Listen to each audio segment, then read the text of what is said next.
Right, so it's Kiana with Investiva, and welcome to week 17, lesson 2 of the Make Your Money Work for You Power course. In this lesson, I'll go over the common characteristics of common stocks, and we'll learn how new shares are issued by corporates. We'll learn about stock spinoffs, stock splits, treasury stocks, and classified stocks. And I'll also talk about different ways the worth of a share of common stock can be described. For example, par value, book value, market value, and investment value. So let's dig in. First of all, one thing that you want to keep in mind is that each share of common stock represents an equity or ownership position in a company. And that's why common stocks are often referred to as equity securities or equity capital. So basically, if you trade or invest in stocks, you're trading or investing equities. And all corporations issue common stock of one type or another, but the shares of many, if not most corporations are never traded because the firms either are too small or are like family controlled or something. But the stocks that interests us are the publicly traded issues. And taking a look at basic features and characteristics of stocks, there are 6 different characteristics. One are the public offerings. Then we have the rights offering. We have stock spinoffs, stock splits, treasury stocks, and classified stocks. So starting with public offering, which basically falls under issuing new shares, companies can issue shares of common stocks in several ways. And the most widely used procedure is the public offering. And with this, companies normally offer the investing public a certain number of shares of its stock at a certain price. And this is probably the one that you are most familiar with. Then we've got rights offering. And in rights offering, existing stockholders are given the first opportunity to buy the new issues. Okay, so basically a stock right gives a current shareholder the right but not the obligation to purchase new shares of the company stock in proportion to his or her current ownership position. So for example, if a stockholder currently owns 1% of a firm's stock and the firm issues 10,000 new shares, the rights offering will give that stockholder the opportunity to purchase 1% of the new issues. That will be 100 shares, right? 1% of 10,000. But if the investor doesn't want to use the rights, they can sell the right to someone else who does want the right. And the net result of the rights offering is the same as a public offering. The firm ends up with more equity in its capital structure, and the number of its shares increases. Then we've got a creative way of bringing a new issue to markets, and that is stock spinoffs. And basically, a spinoff happens when a company gets rid of one of its subsidiaries or divisions. For example, this has happened a lot in the current years, like UTC got rid of Sikorsky. Sears did this when it spun off its Orchard Supply, Harvard subsidiary in 2011. And when this happens, the company doesn't just sell the subsidiary to some other firm, but rather it creates a new standalone company and then distributes the stock in that company to its existing shareholders. So if you had Sears shares in 2011 and then they spun off Orchid Supply, for every 22 shares of Sears, you would have gotten 1 share in that newly created and now publicly traded Orchid Supply company. Then we have another thing called stock splits, which is very different than a spinoff. But then again, it creates basically new shares for, sorry. Excuse me. I gotta sneeze over here. So basically, another way to increase the number of shares outstanding is executing a stock split. And when a company declares a split, they basically announce that they will increase the number of shares outstanding by exchanging a specified number of new shares for each outstanding share of stock. And there are different types of stock splits. There's 2-for-1, there's 3-for-2. So for example, in a 2-for-1 stock split, 2 new shares of stock are exchanged for each old share. They're basically divided by 2. In a 3-for-1 split, 3 new shares are exchanged for every 2 old shares. So it's divided by 1.5, right? So for example, if a stockholder owns 200 shares of a stock before a 2-for-1 split, then that person becomes the owner of 400 shares. But if it was a 3-for-1 split, that stockholder will become the owner of 300 shares. I'm going to show you an example here in a second. But the reason why companies use a stock split is when they want to enhance the stock's trading appeal by lowering the market price. Because if it's too high, sometimes not many investors can invest in it. So that's the reason why companies basically go for that and split their stocks. Right. So let me show you some examples. So for example, let's talk about an example of a 2-for-1 stock split. So let's say Natalie owns 100 shares of Apple, price at $80 per share, which is, well, not happening in recent days, let's say.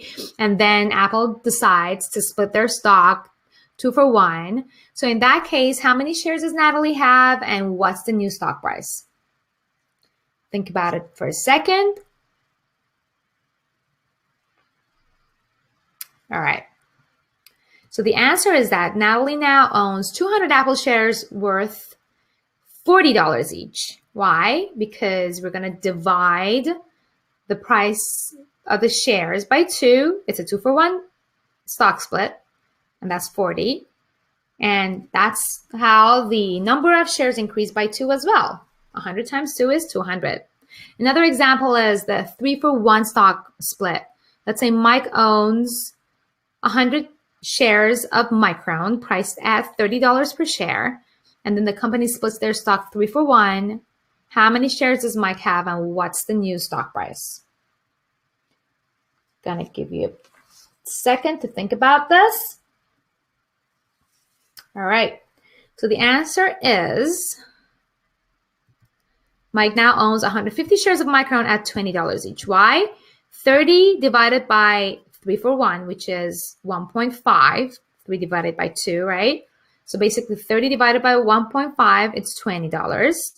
And 100 shares times 1.5 is 150. It's that simple.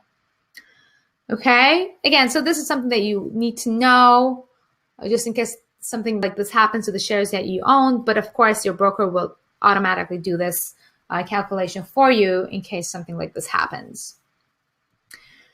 Next, I want to briefly first talk about treasury stock and classified stocks and then dig into it a little bit deeper. Let me check if you guys can hear me. Okay.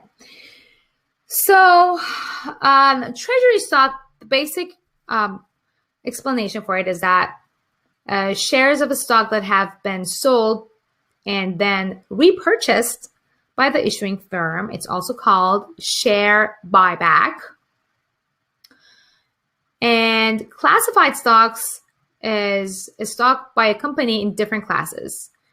And so it can be a Class A or Class B, and each of these classes offer different privileges and benefits to its holders. Normally, a Class A could be non-voting or lower voting stock. Class B should be normal voting or could be higher voting rights. So let's talk about it here. So starting with treasury stocks and its features.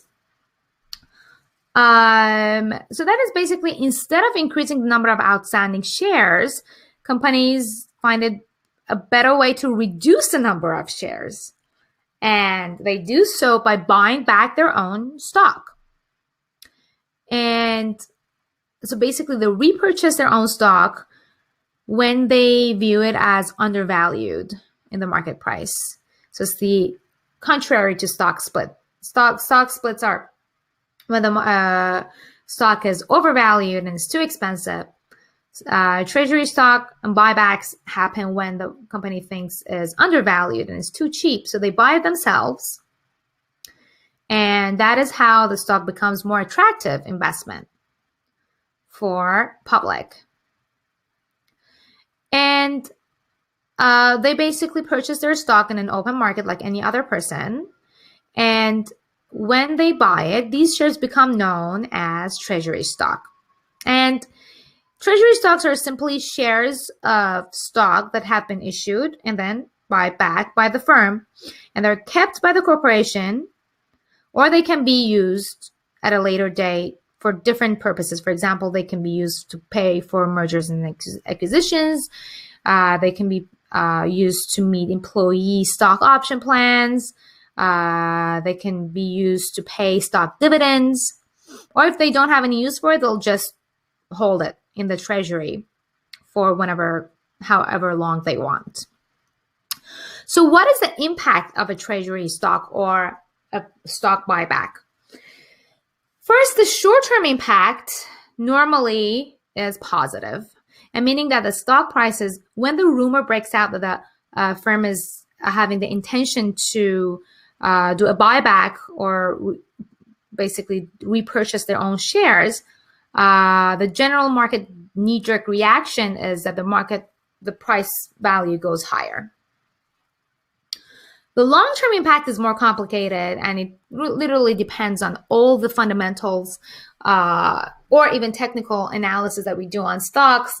It can depend on the company's future, the structure of the company, the reason why they issue treasury stocks, everything like long-term, the state of the economy, everything else that really occurs with the market. So treasury stock can basically, if you know that the treasury buyback is going to happen before anybody else, that could produce an interesting short-term buying opportunity, but in the long term, it doesn't really matter as much. Why sometimes not many investors can invest in it. So let me just make sure that you guys can see my screen here for a second.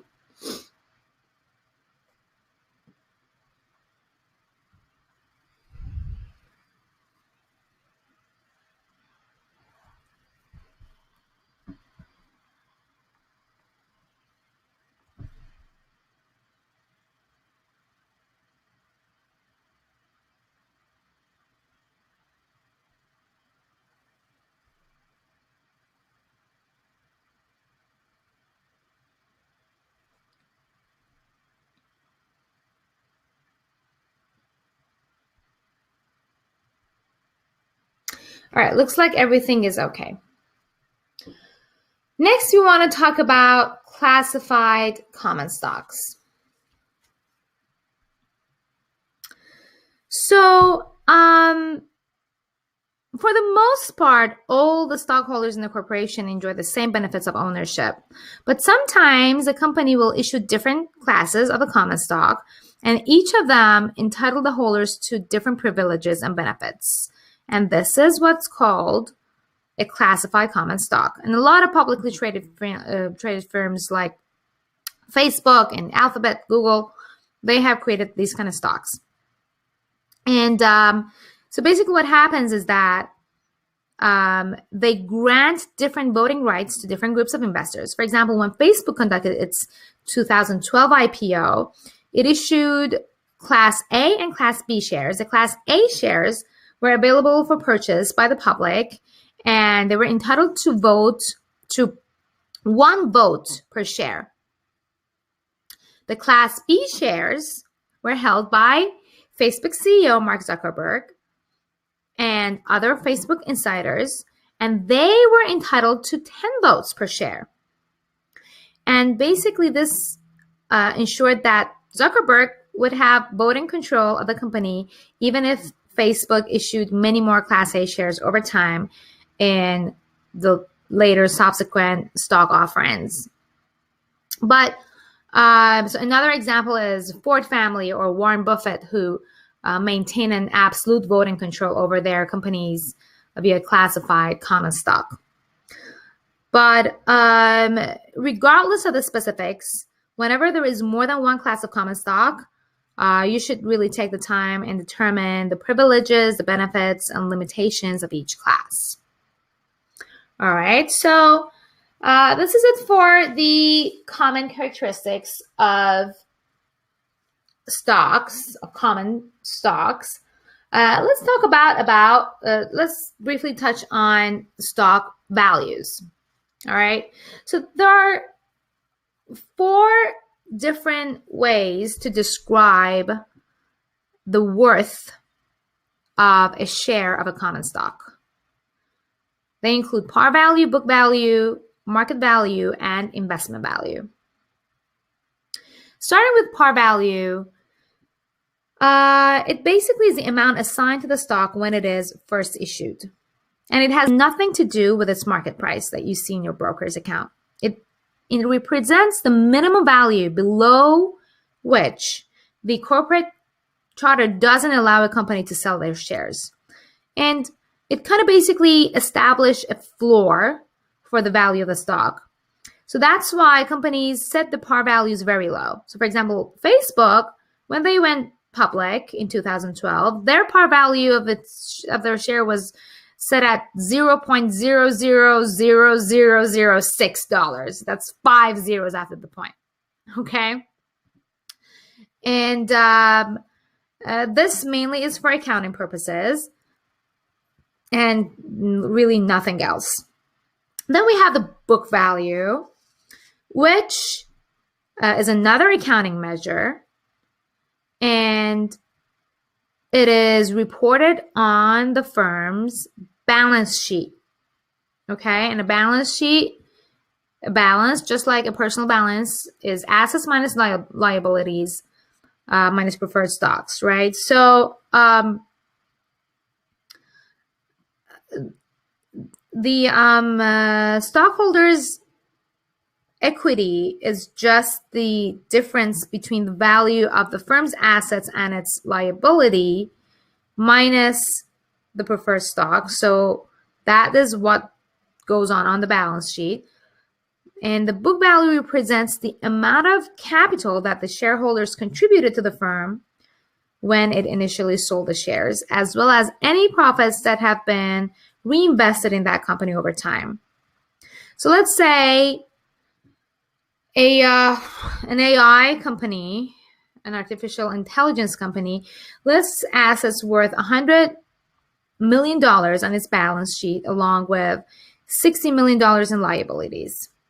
Okay, so we have $100 million in balance, $60 million liability. There is no preferred stocks, but the company has 10 million common shares outstanding.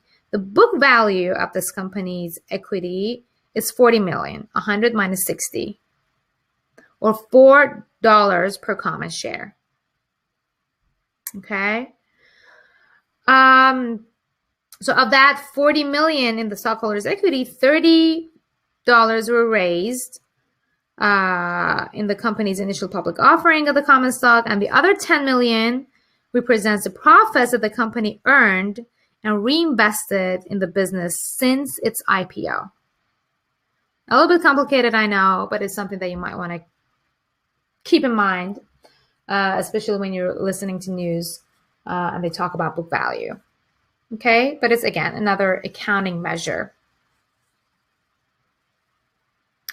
And the difference between, you might want to ask, okay, so what is the book value? How is it different than market value? The main difference is that a stock's book value is basically backward-looking estimate of its value because it focuses on the things that happened in the past, like the original sale of the stock, the profits earned, the reinvestments in the earlier periods. A stock's market value, which is our next value we're going to talk about, is forward-looking. It reflects investors' expectations about how the market will perform in the future. So basically, it reflects what the investors as a group are willing to pay to acquire the company today, and it is essentially independent of the book value. And normally, stocks usually trade at a market prices that are a lot higher than the book value, just because market expectations and the sentiment, everything else, like the technical analysis and the market sentiment and behavioral finance, are the stuff that impact the market value. Whereas book value is more numeric. And so how do you calculate a market capitalization? That is, so basically by multiplying the market price of the stock by the number of shares outstanding in that company, you can calculate the firm's market cap, which you can also find on Yahoo Finance. And that represents the total market value held by shareholders. And let's say an example for market value. Again, let's talk about an AI company. And investors believe that the future is in artificial intelligence, and this specific company is doing great in that area. And they think that the company will rapidly increase its revenues and earnings for the next several years. So with that, as a result, investors will bid up the market price on that stock. And let's say if the book value of that stock was $4,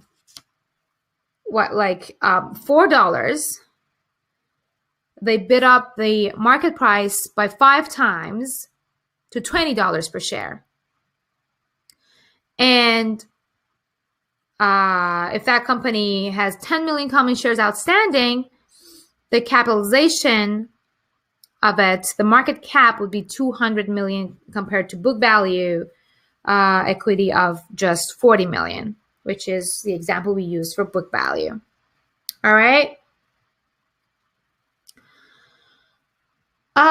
So when a stock's market value drops below its book value, what happens is that it usually, first of all, it's because the firm is dealing with some kind of financial distress and does not have prospects for growth. And some investors like to seek out stocks that are trading below book value in the hope that the stock will recover and earn very high returns in the process. Which is a strategy that can be used, and it may offer the prospect of high returns, but it also, of course, has significant risks. So that's why with our Investiva group, I normally don't go after stocks that are below book value unless I have done my research on the fundamentals. I know people in that company and I know the company has bright future.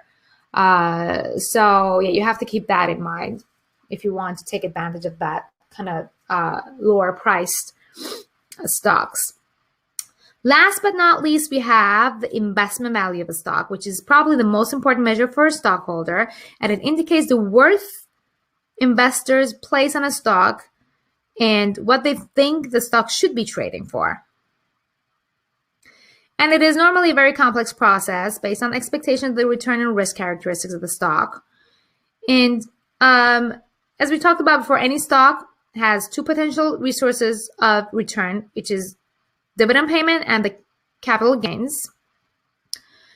And in establishing an investment value, Investors will try to determine how much money they will make from these two sources and then use these estimates as a basis for formulating the return potential of the stock.